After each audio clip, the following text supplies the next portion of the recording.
Announce any decisions of the board are final. If there's anyone aggrieved by the decision of this board, they may appeal to circuit court within 15 days of the board's decision. Also, no permits or license can be issued until that 15-day appeal period has expired and no appeal has been filed.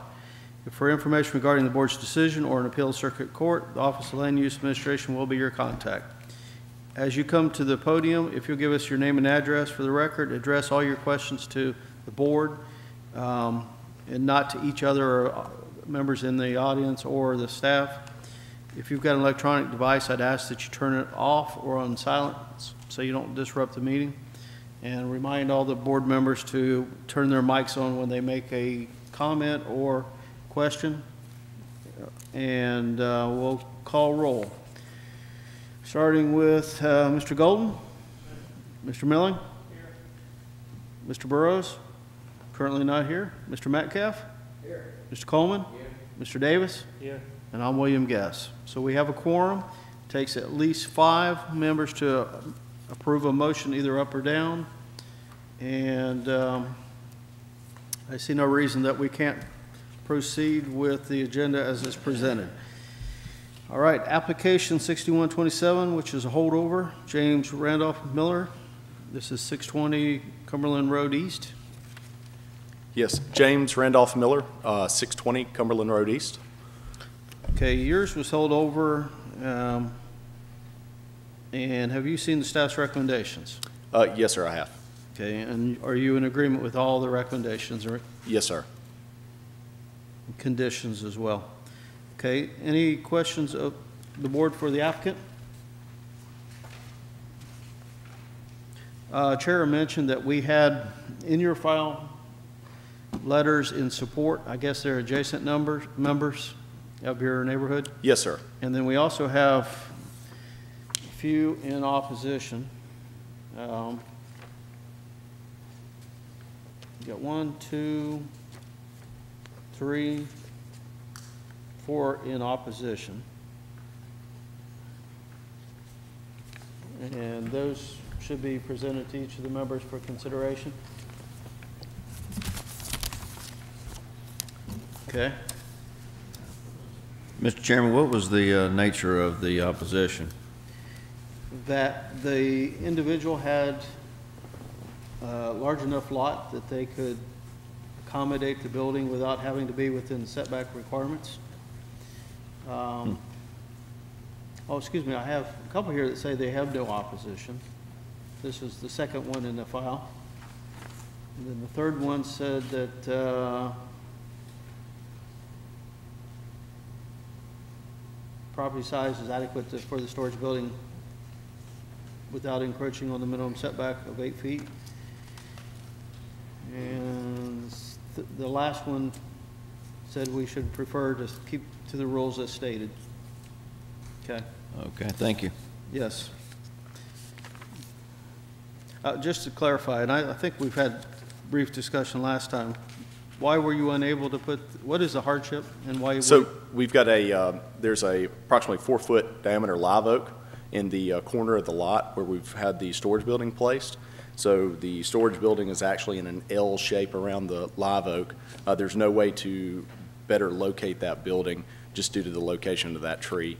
The other locations of the lot are not really accessible to be able to put this storage building.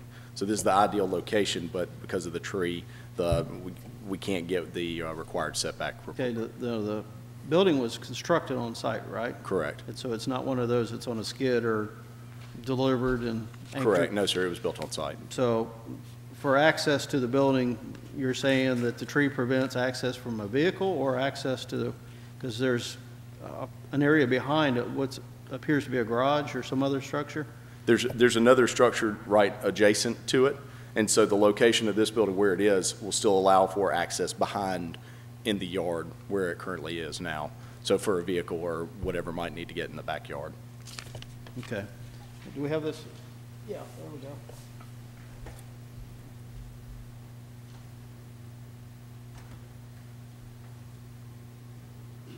So I understand you primarily, besides access to the back section of, like around the existing building and towards the deck, you're trying to keep that area clear? Correct. I did. That's a grassed area that I'd like to keep clear for my kids. So the area where it's located now, shifting it any more, I guess, towards the existing building, that's about, about 9 feet of space between the corner of that building and the existing building, the storage building and the existing building. So doing that would close up a gap to prevent any access into the backyard. And of course, the location of the tree, we'd run into the tree with the other side of the building. Do you have a homeowners association? Yes, sir, we do. And how do they, They had no opposition to the building.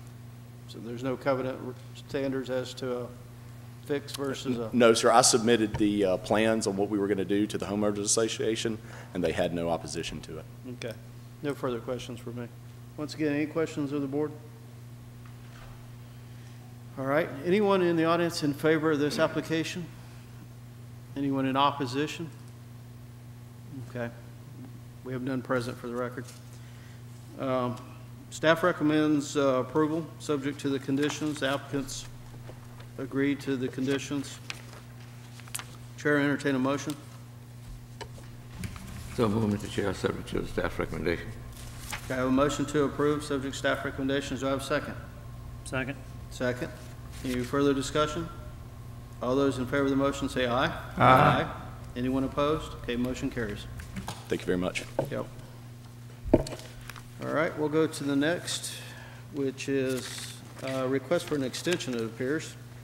119 Dolphin Street. Liz Garza. Application 6059. Okay. All right, we'll move on for the moment. We'll have to come back to that one in case that individual hasn't been able to make it here. Next application, 6135, 6136, 6137. This is 451, 457 Dolphin Island Parkway. And 1965 and 1967 Antoine Street. Is that how you say it? And Duncan? Yes, sir. Hey, I'm Dennis McLeod. I'm the owner of the properties you just mentioned. This is Tim Spafford, my agent. Okay, Dennis, if you'll give us your address as well. Sure. 1420 Regency Oaks Drive West, 36609. Okay. And your name, sir? Tim Spafford, 1263 Lake Circle West. Okay, this one's recommended for holdover till the December 4th meeting so that you can meet with the Planning Commission to complete the process. Are you aware of that? Yes. Okay. Are you in, Yes, sir. you're in agreement with that? Yes, sir. Okay. So as an applicant, you're requesting a holdover. Okay. Any questions of the board for the applicant? Okay. I would like to make one comment. Yes, feel free. On the two residential properties, I made an error on the initial application, Bert. There's only employee parking on the back of those two lots, not storage of commercial equipment. If you'll update that note, and then we'll address it next month. Okay. All right. For a matter of formality, anyone in the audience in favor of the application or the holdover as requested? Anyone in opposition? Okay. Chair, entertain a motion. Well, You got something? I wanted to make sure that all of you received the letters of support that I forwarded to you on Friday afternoon. I think Okay. so. All right. We have a recommendation for a holdover. Chair, entertain a motion. So moved, Mr. Chair. Do I have a second? Second. Okay, we have a second. Any further discussion? All those in favor of the motion say aye. Aye. Anyone opposed? Motion carries. We'll see you guys in December. Thank you. Thank you. Okay.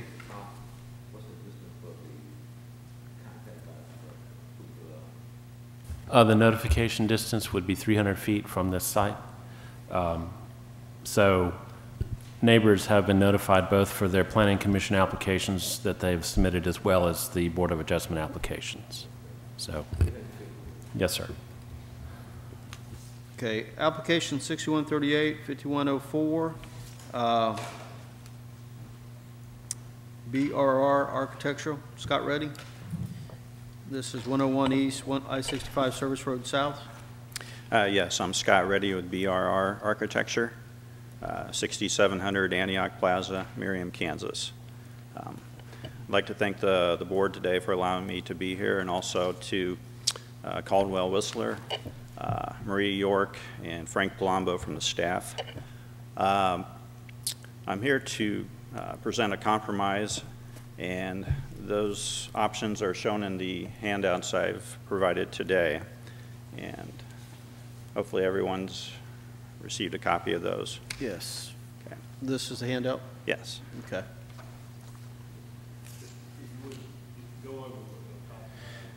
So, yeah, thank you. Our original intent for the pickup wall sign was just about 67 square feet. And this is their prototype pickup sign for their national rollout of these online grocery pickup projects. And just briefly, the way this works is customers will order groceries online. They'll drive to the store and park in the designated parking space.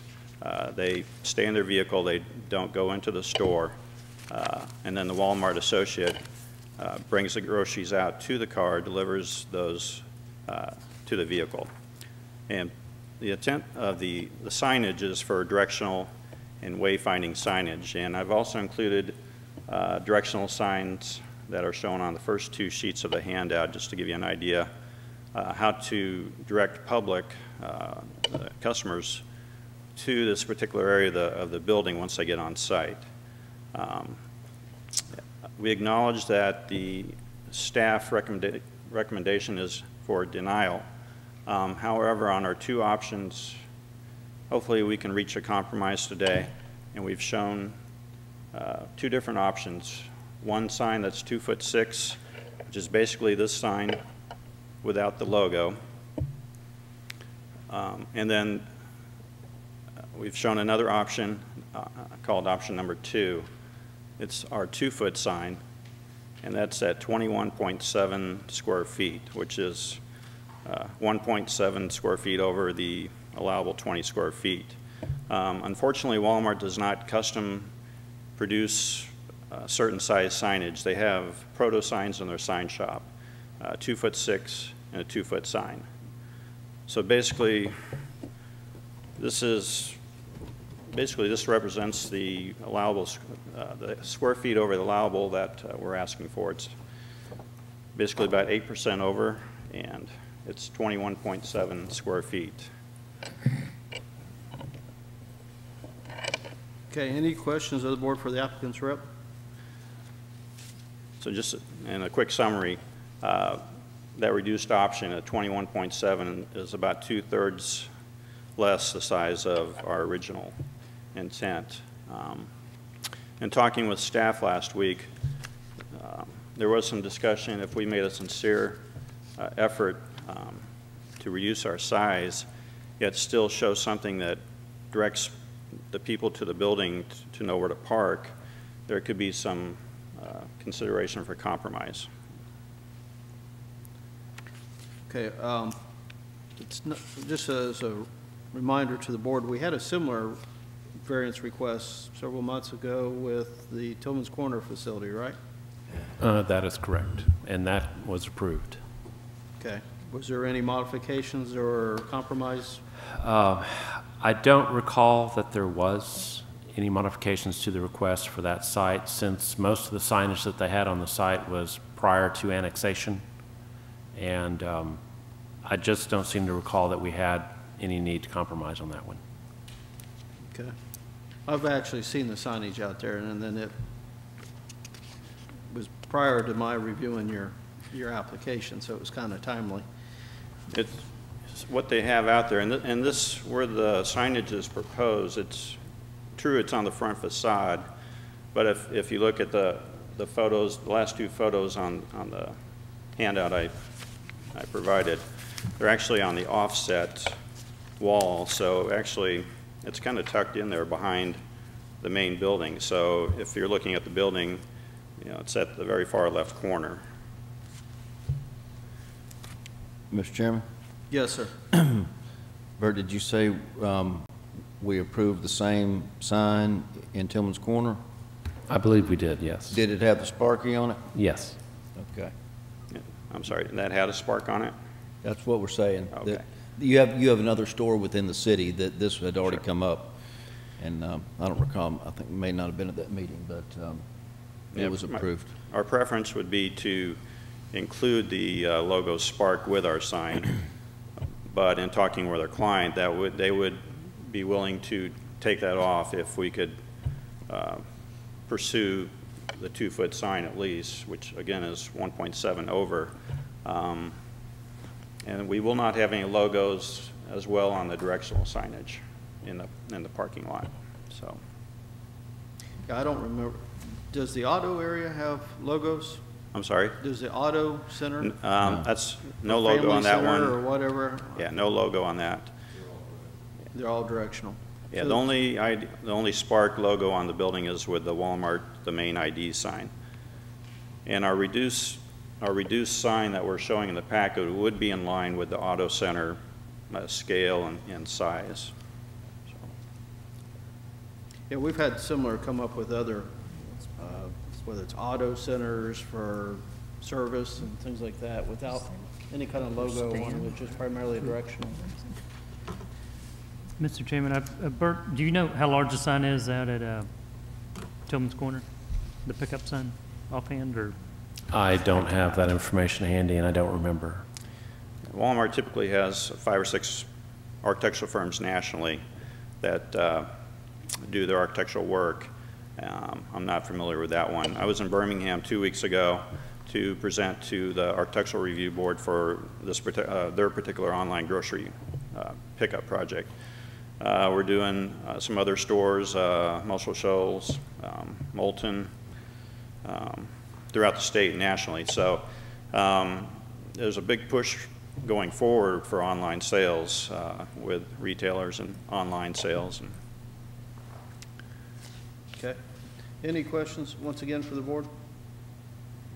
All Yeah, right. just one quick question. Yes, sir. Just to confirm something, I heard you right. You said that the reason that you're asking for a little bit more square footage, even if you get rid of the Spark, is because Walmart doesn't make signs any different size? They're a sign shop in Bentonville. They do not do custom size signs. They have. That's really hard to believe. It's Wow. So we're supposed to make a exception for Walmart. Okay, thank you. Okay. Any other questions or comments? All right. Anyone in the audience in favor of the application? Anyone in opposition? All right. As the applicant stated, the staff's recommended for denial. However, the applicant's been willing to offer a concession of a reduction in the size to accommodate the, I guess, the project's request. Chair will entertain a motion.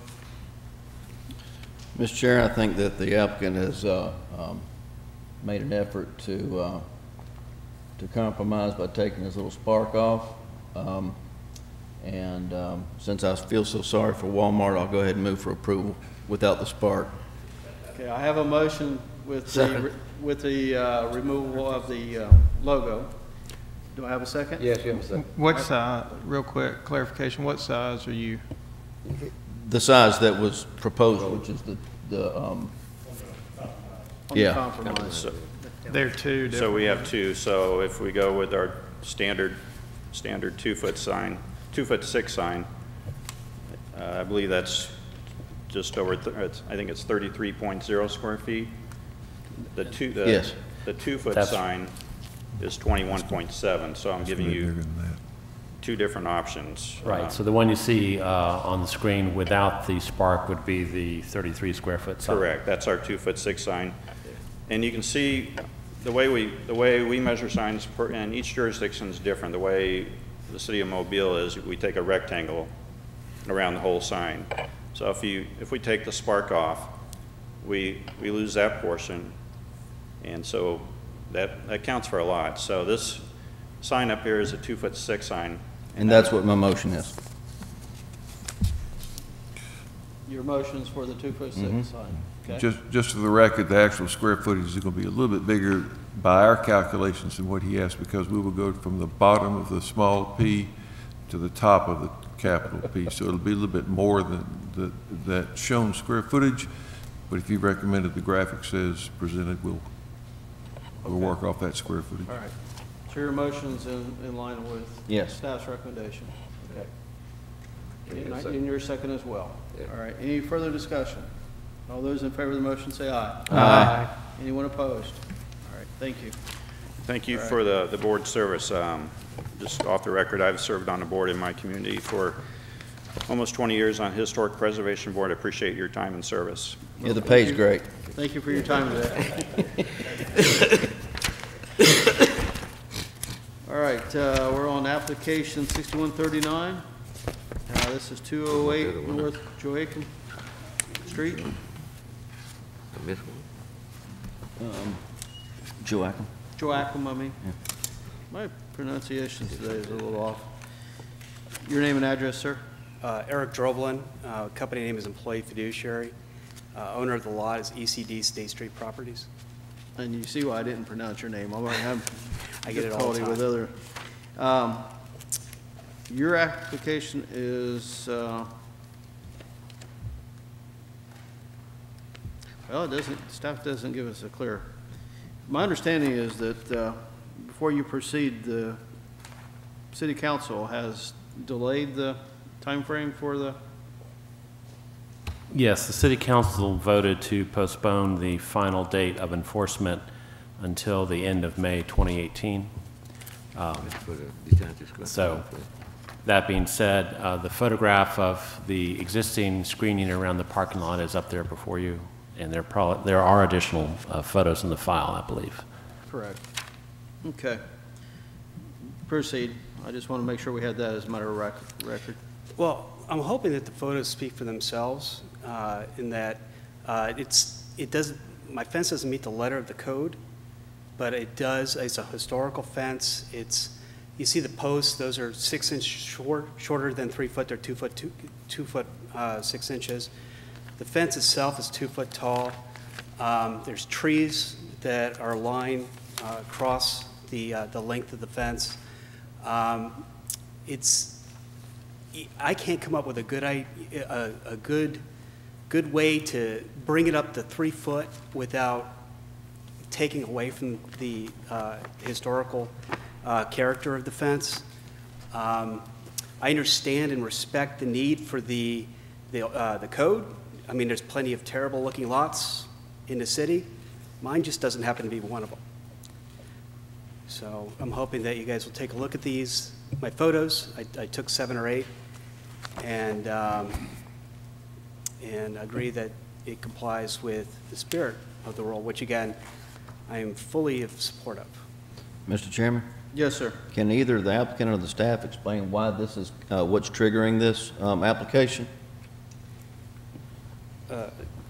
Well, you may remember in the spring of 2014, the City Council approved the new zoning regulations for the Downtown Development District. And as part of that, there was a provision that all surface parking lots be brought into screening compliance. Be brought into, so this is not, was there a violation? No. We sent out letters approximately a month and a half ago to property owners, and he received the letter and has chosen to request a variance from the letter of the law screening aspect of it. An example of a compliant parking lot is the one that's just across the street here that was recently fenced in, and they put in some shrubs around that. So that's an example of a newly compliant parking lot. Okay, but in typical situations, there's a permit application or something that would trigger some sort of compliance. Well, and since we've sent out letters to all the property owners notifying them that they had until the end of November to comply or begin compliance, the board should expect several more applications to come before them. Some of the properties already have, for example, metal fencing, but they don't have the vegetative buffer, so they'll be coming in to request a variance from the vegetation requirements. In this case, he has the masonry wall that doesn't meet the minimum 3-foot height requirement, but he also has vegetation behind the wall, so there will be probably multiple additional requests for variances down the road. Are there any other provisions of the new ordinance that require people to do something that, from their existing conditions, that no permit has triggered anything? There's nothing in the downtown development regulations. This is the only thing? This is the only thing, yes. Seems incredibly onerous to me, but thank you. Mr. Chairman, Yes. I'd like to make a couple comments because I was involved in the code that was written for the downtown development district. And a couple things. I think I do agree with the applicant in that the spirit of what I think was trying to be accomplished in that provision was trying to have some type of screening to a majority of the parking lots downtown that have no screening at all, are in terrible shape, and aesthetically I think are just an eyesore. So I do agree with the applicant that his current situation was not what the spirit of the law was trying to correct. My question would be this. I think I heard from a number of people who I think were trying to get the deadline pushed back, that one of the arguments or points that they had was with the overhaul of the entire code, would it be a situation where people would come into compliance and then the code would have something different that may have caused people to do something else? And so my question with that would be do you think that's the case, and if so, is this premature to make a decision on now that that's been extended and that they're currently updating the overall code for the city? Well, there's no way to tell at this point if a parking lot screening requirement will remain in the downtown area with a revised zoning ordinance. I think right now the intent would be to leave a screening requirement in the zoning ordinance, but once that goes into the public process, both at the Planning Commission level and at the City Council level, there are probably going to be numerous changes that there's just no way I can predict what would happen. So it is possible that it could be considered a premature attempt to enforce the screening requirement, given that we're now in a rewriting process. Thanks. One final comment I will say is that, with, I think, Bert, you saying that we probably will see additional variances. Again, I do want to reiterate, just from my standpoint, there was a clear differentiation, I think, when this provision of the code was being discussed originally with regards to, metal or chain link type fences that are surrounding parking lots versus something that he has that's masonry and does have a landscape component to it. So I do think that's important for the board, from the board standpoint, to take into account that I think his is different than kind of what the original intent was. Mr. Milling, since you were on involved in the initial development of this, how did they come up with the 3-foot minimum? Can you tell me that? Yeah, it doesn't really screen every vehicle. Well, originally I think it was 4 feet, and then I think, but the answer is the consultants. I mean, we had, DPZ who was helping kind of come up with the overall code, and who, has a long track record of kind of traditional neighborhood type developments and rewriting a lot of codes for downtown areas. And I think there was trying to come up with something that was substantial enough in height to, create some type of visual barrier, and then also add the landscape component to it as well. And so, like I said, originally it's 4 feet, and then it got reduced to 3 feet. Okay, thank you. A question. Yes. On other occasions, we've seen things happen where we have allowed people to come in, grandfathered in, when the ordinance changed, grandfathered in as non-conforming. Particularly if, in this case, where there's something like that, there's nothing wrong with the aesthetics of it. I mean, what he's done is a beautiful job on his property. And to say that you have to bring him up and he's already been there, he's already there and existing, he's maintaining it in a helpful way, why can it not be grandfathered in as non-conforming? Well, the way the ordinance was written, the ordinance was written to specifically eliminate the non-conforming aspect for the parking lot screening requirement. So it specifically said that within 2 years of adoption of the ordinance, all surface parking lots had to be brought into compliance. So there was no non-conforming option available for this particular aspect of the new zoning requirement. Unless he got a variance. The only option would be the variance. Okay. Mr. Chairman? Yes, sir. So, in this case, if he chose to, or were forced to, bring this fence into compliance, he'd have to tear it down or add on top of it, right? Yes, sir. Okay, and how long has it been there, sir? I Older don't than know you? how to yeah, it's Yeah. been there a while. Yeah. Okay, thank you.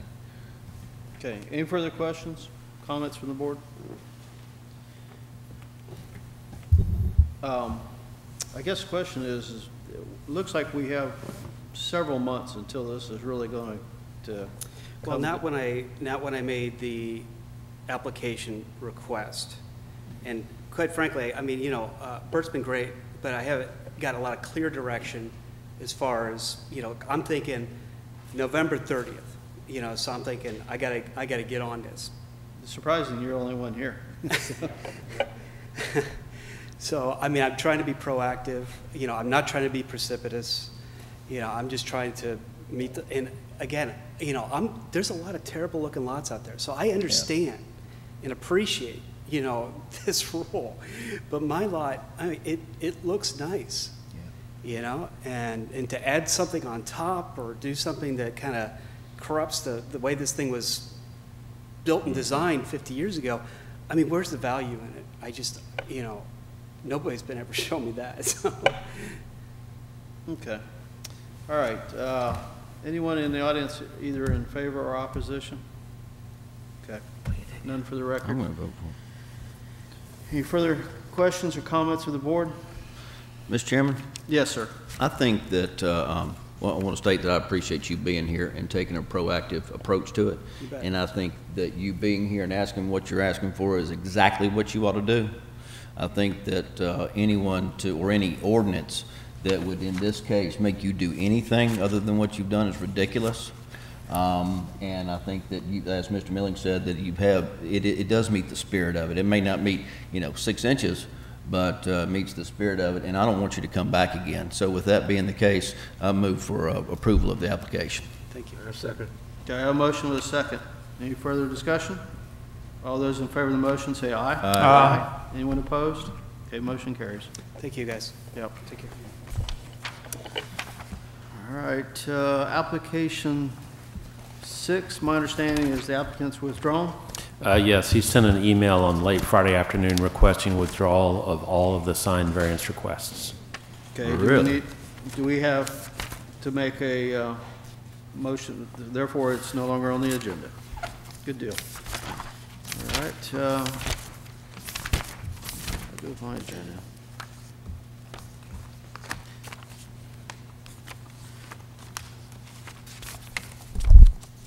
Okay, application 6141, 6008, 5825, Center for the Living Arts, 301 Colony Street. Hi, I'm Dan Munn with Center for the Living Arts. We're at 301 Conti Street. Okay, and your application is recommended for approval. Have you seen the staff's recommendations? Yes. Okay, and the applicant's in agreement with those? Yes. Okay.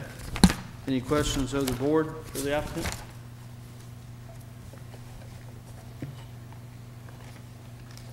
Do we set a time limit on these? Did it say in here 9 months? Yeah, there it is. Because we've had several of these, like the museum and a few others. Is that consistent with what we've had before?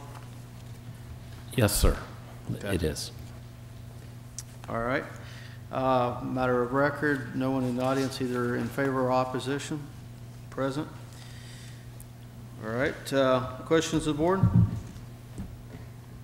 All right. Chair entertain a motion. So moved.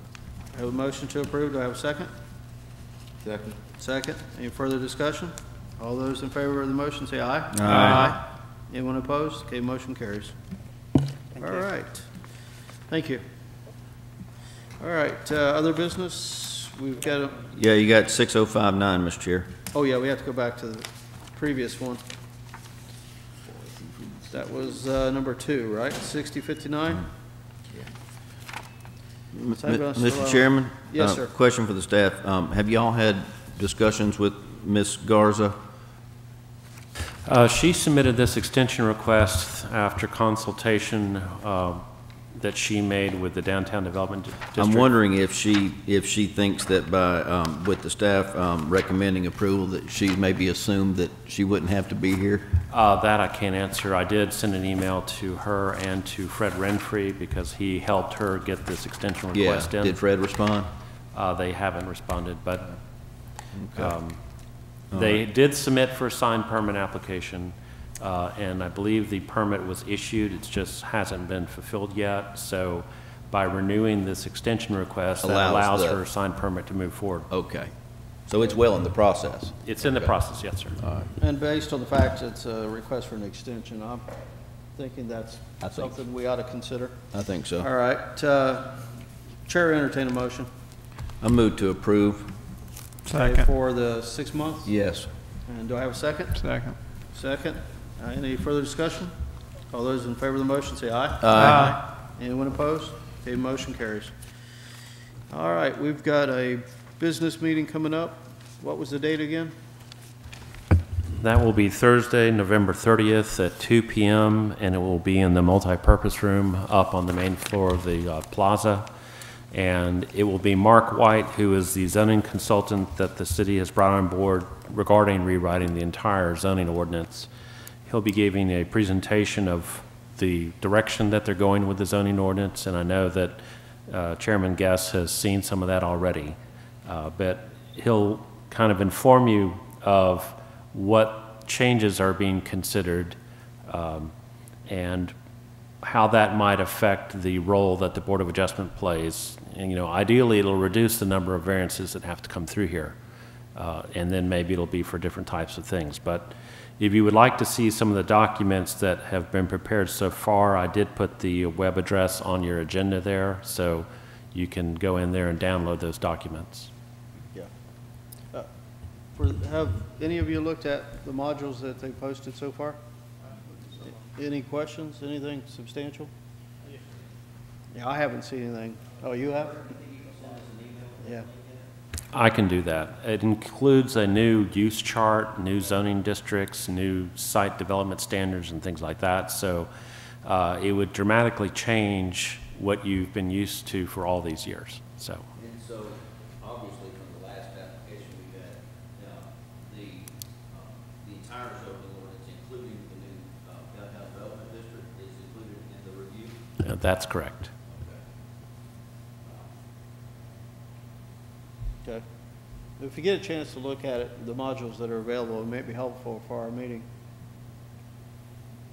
Okay. And I believe I also sent you an email as a blind copy that had a link to the future land use map that's available now online, so you can find specific properties and look at what is proposed there. So that's all I have. The flume, yes, sir. Yeah. All right. Mr. Chairman, I've got Yes. just, I guess, something to throw out for discussion that ties into that Walmart application with the pickup sign. And, because it seems like to me we may start seeing some more of those. And I guess my question is this, is, you know, in reviewing the application, I didn't really have an issue with the original, you know, size or the spark or whatever. I mean, it seemed like to me that is more appropriate with the size of the facade.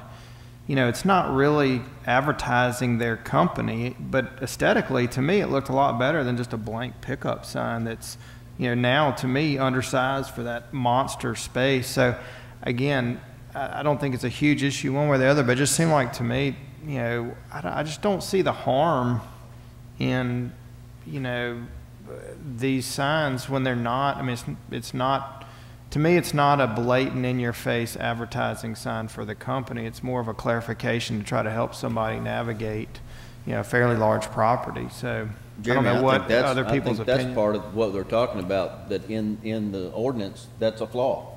And the staff has no choice but to recommend, even if they think it's stupid. I mean, they don't have a choice. So I think, again, that's something that would need to be addressed. I agree totally, because we're seeing a lot of that. So we're having an ordinance that didn't have any, you know, was well before any of this stuff ever dreamed of coming into factor. Well, we've had a majority of these that have been branding, that it's Yeah. just part of the corporate package Yeah. that we're having to review and say, no, you can't do it here. Arby's to the fuel So- stations, you name it. I mean, like, So if you is it also, is the sign ordinance also part of the review? That's the module we're doing. Everything. Everything. Signage, landscaping, land use. Everything, yeah, okay. The whole nine So yards. it's a total rehaul, I mean. Yes. I mean, to me, it's like you take the Dunkin' Donuts application, for example. I mean, that to me is the opposite end of the spectrum. You know, I mean, that was a sign on every, Ridiculous. you know, face and then some. And, you know, to me, this is the complete opposite. And it just seems like to me as a board that, I mean, Bert, from a staff standpoint, do you see anything that you know, that I'm overlooking or not? I mean, that would be, Well, I haven't yet evaluated the proposed regulations as it relates to how this might have been handled. I can see some positive changes from what I've read so far, and I can also see some things that's going to make my life more difficult. We like that, Bert. So I certainly encourage all of you, I'll send a link, and I believe once you get to that site on the internet, there's a comment box that you can provide comments, suggestions, things like that, and, you know, forward the link to other people who you think may have relevant interest in the city's zoning regulations. Yes. I totally agree with Mr. Billings, and I was having the same kind of inward feelings as it relates to us chopping that down with the spark being on there.